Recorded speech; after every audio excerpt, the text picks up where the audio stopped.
Olha, é o capítulo 5 do Evangelho segundo o Espiritismo. Bem-aventurados os aflitos. Olha, não sei nem se eu falo com mais drama ou não, tá? Bem-aventurados os aflitos. E assim, hoje nós vamos ver o item que é causas atuais das aflições. E assim, olha, o consolo que uma das coisas que Jesus veio nos esclarecer e que nos consola profundamente é saber da continuidade da vida, certo? Porque imagine aquele conhecimento antes, morreu, acabou, tal. A continuidade da vida, ela nos traz um consolo, principalmente, quem sabe da gente encontrar tantas pessoas queridas que a gente conviveu na nossa última encarnação, né? Mas, mesmo a gente sabendo da continuidade da vida, isso não implica que a gente tenha que ter uma postura passiva, totalmente, é, é, totalmente passiva, totalmente assim, olhando com tudo, com uma mansidão enorme diante dos nossos problemas, tá? Uma coisa é uma coisa, outra coisa é outra coisa. E assim, obstáculos sempre vão aparecer, problemas sempre vão aparecer, porque afinal de contas faz parte da nossa vida, e principalmente da vida do encarnado, né? O, o Evangelho nos fala o seguinte, que as nossas aflições, todos os nossos problemas, são basicamente de duas espécies, desta vida e de outra, né? Da outra, a gente não sabe, graças a Deus. Imagine se a gente soubesse o que fez em outras vidas. Então, muitas vezes, a gente não saber o que vai cair, o que vai acontecer depois, é muito bom, né? Mas, por mais que a gente saiba que as causas das aflições podem ser desta vida ou de uma vida passada, muitas vezes a gente acha que o culpado é sempre alguém. E assim, espírita adora falar que a culpa é de quem? Dos obsessores. Esses espíritos encarnados que não nos dão sossego de forma nenhuma. E assim, os espíritas em geral adoram fazer isso, porque a gente acaba responsabilizando um outro pelas escorregadas que nós mesmos demos, certo? Então, assim, a gente adora colocar a culpa em obsessores, né? A gente está terceirizando o nosso sofrimento, né? E muitas vezes a gente fica dizendo, os obsessores são aqueles espíritos que ficam aí, ficam me perturbando, atrasando a minha vida. Mas, gente, a questão é nós, somos nós, aliás, somos sempre nós.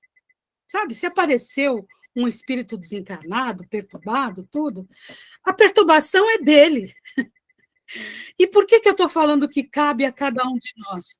Porque nós precisamos nos responsabilizar daquilo que nós fazemos, daquilo que nós fazemos e também o que deixamos de fazer, né? Que muitas vezes a gente fala assim, nossa, mas eu vou passar por isso de novo? Porque a gente não aprendeu. E não é porque Deus está nos colocando à prova.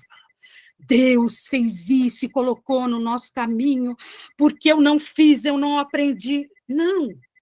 Tem que ser uma coisa que tem que fazer parte da nossa vida, sabe? Não adianta a gente só saber muita coisa porque eu li, porque eu sei de cor, porque isso, porque aquilo, se eu não vivencio.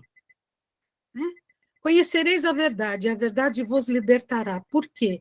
É uma verdade que eu estudei, eu li, eu conheço, mas eu vivencio. E isso tem uma pequena distância, que não é simples. Mas fazer o quê? Faz parte do nosso aprendizado, né? Então, a gente precisa deixar de lado sempre a questão de que alguém é culpado por aquilo que nós fazemos, né? Ou porque não aconteceu e tudo. Muita gente adora falar em karma. Ai, eu vou aturar essa pessoa porque é o meu karma. Primeiro, porque a palavra já está sendo usada de uma forma incorreta, porque karma significa ação, e não passar por provações, dificuldades, nada disso, né?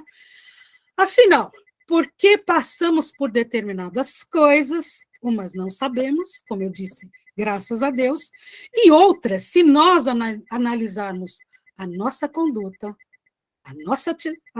as nossas atitudes com muita sinceridade, muita, nós vamos poder entender, sabe? Sem a gente se dar desculpa, sem a gente se esconder de si mesmo, sabe? O autoconhecimento, a tal da reforma íntima, como gostam tanto de dizer, que, na verdade, prefiro autoconhecimento, é exatamente isso. É a gente olhar para si mesmo, e mesmo que a gente não goste de determinadas coisas que nós fazemos, mas é sermos honestos conosco mesmo, sabe? É olhando para si mesmo, realmente assumindo toda a responsabilidade dos pensamentos, das atitudes, das decisões que nós tomamos. E assim, vamos pensar o seguinte: quantas situações que a gente poderia evitar nessa vida por causa de imprudência, por causa de orgulho? Ai, como a gente escorrega nisso, né? Porque damos um mau passo, né? Então, não adianta a gente ficar culpando a Deus, o marido, a mulher, o filho, a vizinha, sei lá quem, os desencarnados, como eu já falei, mas olhe para si. O que você fez? Qual foi a sua escolha? Será que não foi por orgulho? Sabe? Será que aquela pessoa que é tão intransigente e que não quer tomar determinadas atitudes ou ir por determinados caminhos, porque ela não gosta de ser contrariada? Ela gosta que as coisas sejam exatamente como ela quer. E essa pessoa é difícil de engolir, sabe? E muitas vezes a pessoa fala assim, porque eu tenho, como é que fala, o caráter forte, né? Eu sou uma pessoa de gênio forte, não é caráter, de gênio forte. Tá, mas vai ser até quando? Agora, imagine se nós aqui, agora, estivéssemos lá no... lá em Jerusalém e ouvindo o Mestre Jesus falar. Ele falava uma série de coisas completamente diferentes do que se ouvia na sociedade da época. Será que a gente ia concordar? Porque assim, normalmente o orgulhoso, ele acha que ele sabe de tudo. Para que eu vou ouvir? Para que eu vou mudar? Para que eu vou absorver essa boa nova? Sabe? Então, muitas vezes, nós deixamos passar algumas oportunidades, né, porque por causa do nosso orgulho e porque a gente quer as coisas do jeito que a gente quer, né? E assim, nós precisamos entender que por mais que exista a vida futura, a promessa do futuro, nós estamos encarnados. O que nós temos que fazer é o melhor aqui, agora, como encarnados, sabe? Vivendo em sociedade. Jesus nunca ficou quieto. Jesus era pacífico, mas não era passivo, sabe? Ele nunca foi resignado ao ponto de não falar e de não ensinar. E isso cabe a cada um de nós também, de fazer o melhor pela nossa sociedade, por esse planeta que nós vivemos. Jesus nunca se calou. Por que muitas vezes nós nos calamos? Eu tenho que ficar quieta, porque se eu fizer isso, eu vou atrapalhar minha próxima encarnação. Porque... Gente, por favor, na dúvida, volta para o Livro dos Espíritos. Aqui, vamos dizer que 98% é espírita, já leu alguma coisa. A doutrina espírita não nos fala sobre isso. Fala de responsabilidade. É bom? É. É difícil? É também.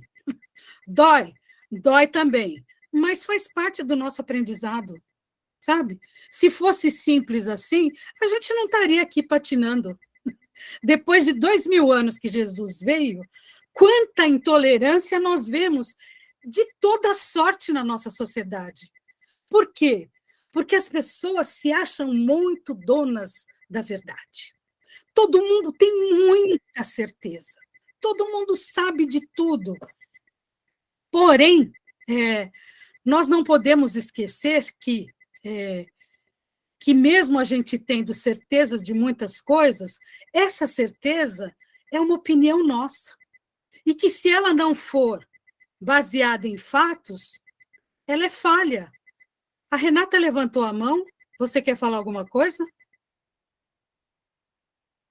Não.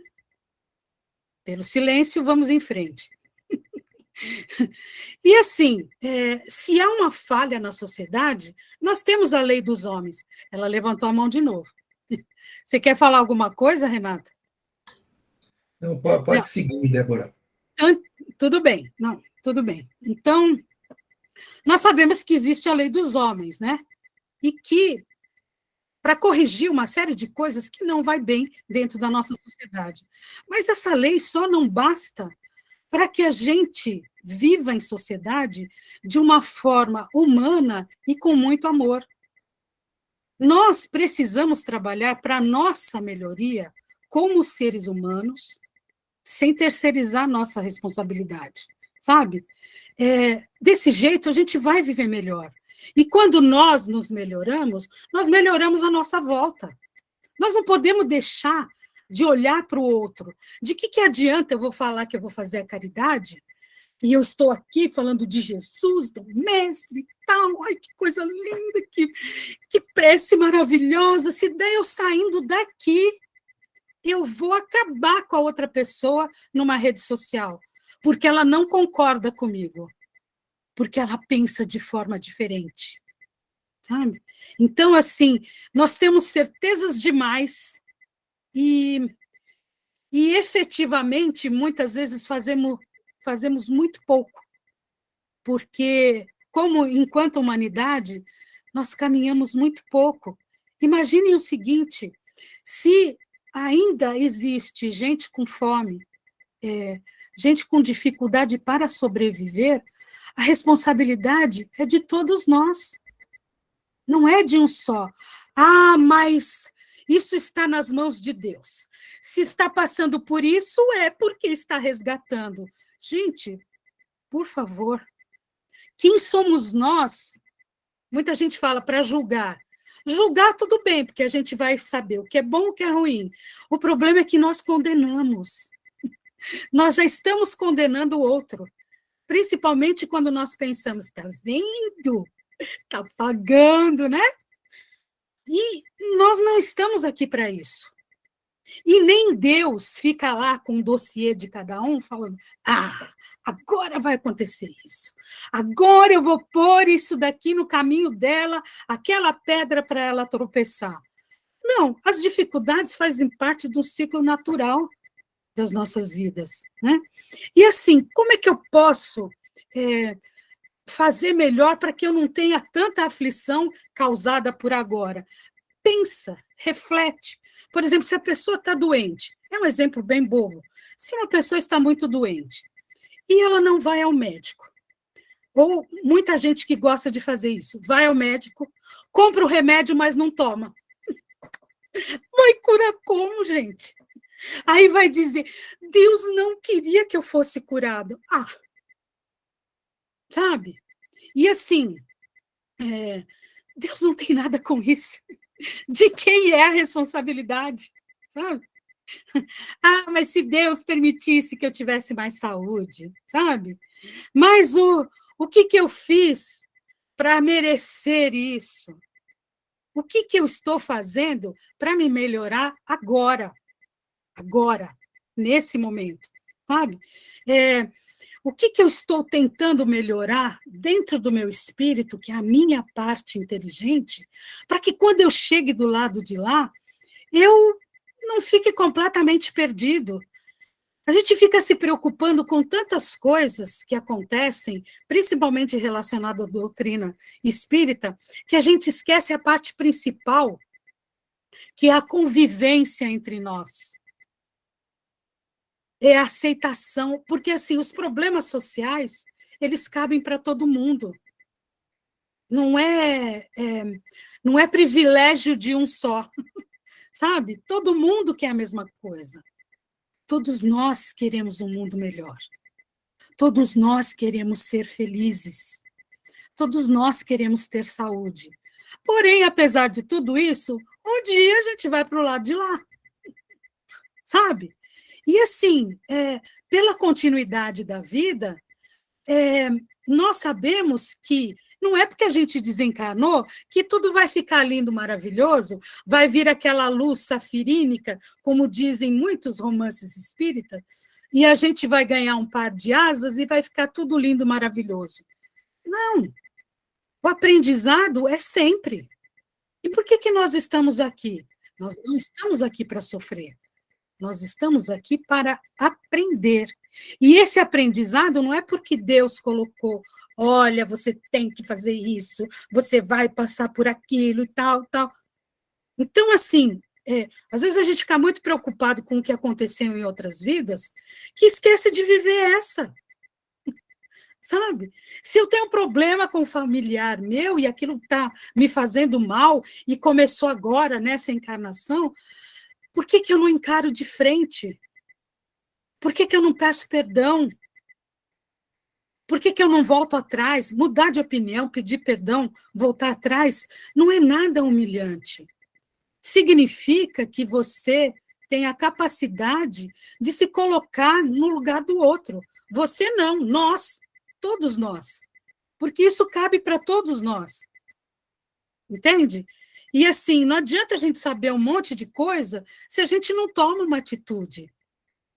E vejam, aquilo que nós fizermos agora vai refletir na nossa próxima encarnação. Então vamos fazer o melhor. Mas não é para ficar naquele desespero.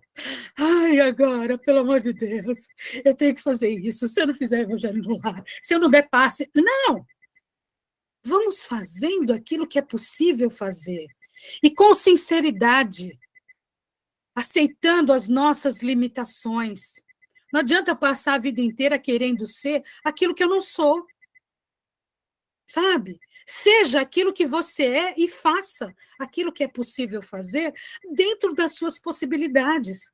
Cada um tem uma função extremamente importante. Se assim não fosse, nós não estaríamos aqui. Vejam como é importante a gente se reunir dentro da casa ou mesmo virtualmente, porque parece que, mesmo a gente se vendo de longe, é como se a gente se desse as mãos e fortalecesse uns aos outros, sabe? Como é bom ouvir um oi de um amigo, uma pessoa que a gente não vê faz tempo. Então, nós precisamos cultivar esse tipo de coisa, ao invés de ficar arrumando mais problema para a próxima encarnação, sabe? E assim, não é fácil a gente olhar para a gente mesmo, e falar, poxa vida, eu não gosto disso. Eu não quero fazer isso. Eu sei.